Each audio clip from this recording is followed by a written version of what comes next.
নমস্কার, শুভ সকাল বন্ধুরা। আজ আমি চলে এসেছি আরও একটি নতুন ভিডিও নিয়ে। আমার এই নতুন ভিডিওতে সকল বন্ধুদের জন্য রইল এক ঝুড়ি মিষ্টি ভালোবাসা।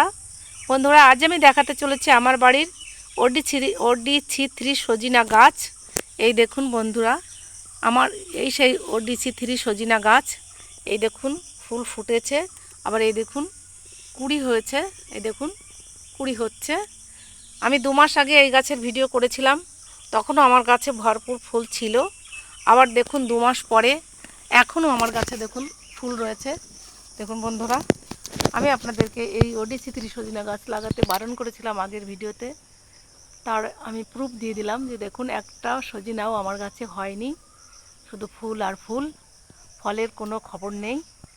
তাই আমি দ্বিতীয়বার ভিডিও করতে চলে এলাম বন্ধুদেরকে প্রুফ করার জন্য।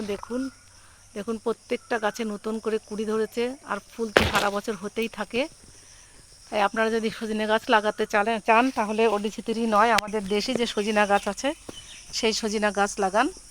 তবে হ্যাঁ, আমার বাড়িতে প্রচুর জায়গা আছে বলে আমি এই গাছটা কাটিনি।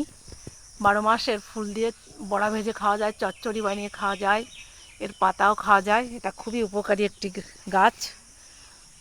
তা আপনারা যদি এই ফুল আর পাতা খাওয়ার জন্য লাগাতে চান তাহলে লাগাতে পারেন। তবে নার্সারি ভাইদের কথা শুনে আপনারা এই OD3 সজিনা গাছ কখনোই লাগাবেন না। গাছ আমাদের বন্ধু, আপনারা বেশি বেশি করে গাছ লাগান। কিন্তু এই OD3 সজিনা গাছ নয়, এছাড়াও আরও কত রকমের গাছ আছে। আপনারা যার যেমন গাছ পছন্দ আপনারা সেই গাছ লাগান। পরিবেশের ভারসাম্য রক্ষা করুন। বিশ্ব উষ্ণায়নের হাত থেকে আমাদের পরিবেশকে বাঁচান।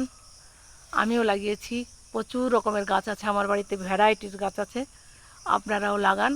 আগামীতে আসব আরও একটি নতুন ভিডিও নিয়ে। ততক্ষণে আপনাদের সুস্বাস্থ্য কামনা করে ছাড়ছি। আপনারা সবাই ভালো থাকুন। নমস্কার।